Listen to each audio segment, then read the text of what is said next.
Hello everyone. Welcome to Daily Devotional.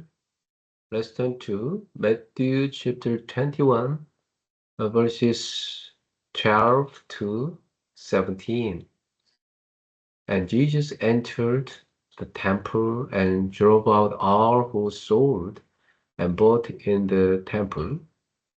And he overturned the tables of the money changers and the seats of those who sold pigeons. He said to them, "It is written, My house shall be called a house of prayer, but you make it a den of robbers." And the blind and the lame came to him in the temple, and he healed them. But when the chief priests and the scribes saw the wonderful things that he did, and the children crying out in the temple, "Hosanna to the Son of David," they were indignant, and they said to him, "Do you hear what these are saying?" And Jesus said to them, "Yes.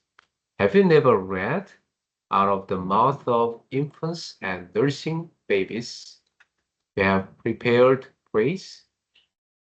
And leaving them, he went out of the city to Bethany and lodged there.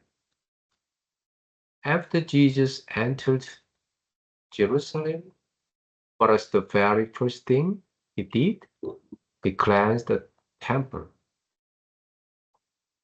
There is titles, Jesus who restores the temple. This event carries profound significance. The very first thing God desires to restore is the temple. Then, what is the temple? In the Old Testament, God commanded the people of Israel to build the tabernacle for one reason, so that he might dwell among them. The tabernacle led to the temple, and ultimately the fulfillment of the temple is found in Jesus Christ. As it is written, the Word became flesh and made his dwelling among us. In John chapter 1, verse 14. Jesus himself is the true temple who came to this earth.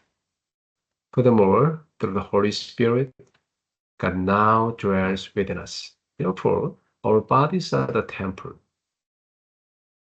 1 Corinthians chapter 6, verse 19 says about that. Ultimately, the restoration of the temple means restoring a right relationship with God and the recovery of our spiritual state. Through today's passage, we must hold on to what kind of temple the Lord delights in and what kind of temple he desires to restore. Number one, the Lord overturns the wrong temple. Jesus entered the temple and drove out those who were buying and selling, as well as the money changers. Then he said, "It is written, My house will be called a house of prayer, but you are making it a den of robbers." The temple was originally a place to meet God and a place of prayer. However, at the time, it had become a place driven by profit. People had placed money and gain at the center instead of God. What about us today? Has our faith become merely a formality? Has our temple lost prayer? Even now, the Lord desires to overturn our wrong centers and motivate us. True restoration begins with tearing down what is wrong. Therefore, we must abandon old frameworks and prepare new vessels. We must establish the watchtower of prayer. the watchtower of discipleship, and the watchtower of evangelism. A life where prayer is alive, a life centered on the church, and a life as a witness must be restored. Number two, healing takes place in the restored temple. After Jesus cleansed the temple, something remarkable happened. Verse 14, it is said, the blind and the lame came to him at the temple, and he healed them. When the temple was set right, healing began. The same is true spiritually. When our center returns to God and prayer is restored, healing inevitably begins. The wounds of the heart are healed. Spiritual problems are restored. The direction of life is corrected. Healing does not come from special methods. It begins in the rightful temple where God dwells. Long-standing imprints, roots, and nature are transformed. When prayer is restored, our begin to live by the strength God gives. At that point, our lives shift from being centered on our own efforts to being centered on God's work. Number three, true praise flows from the restored temple. Another important scene follows. Verse 15 says, children cried out in the temple, Hosanna to the Son of David. The religious leaders were indignant, but Jesus quoted Psalm 8 verse 2 saying, from the lips of children and infants, you, Lord, have called forth your praise.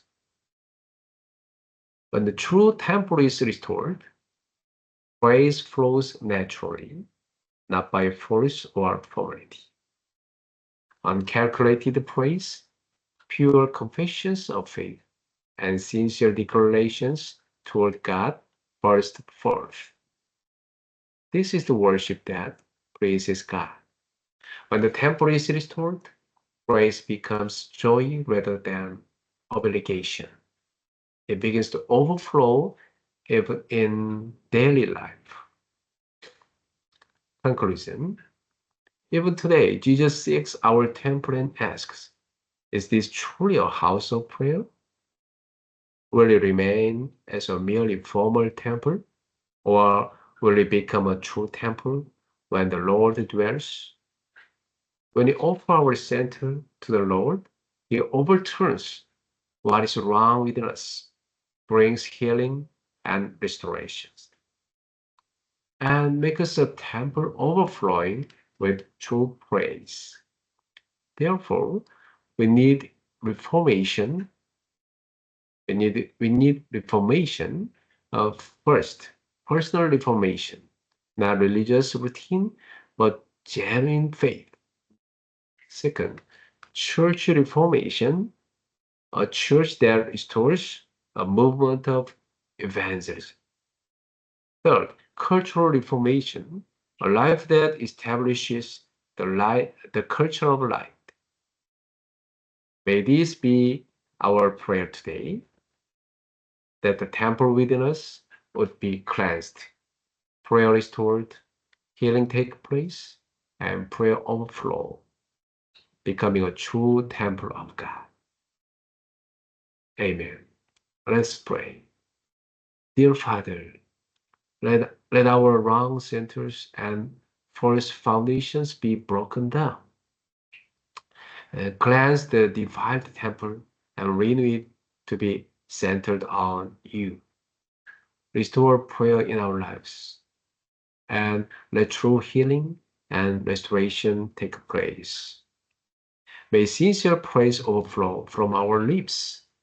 Let the restoration of the individual temple bring life to the church, and let the revived church establish a culture of life.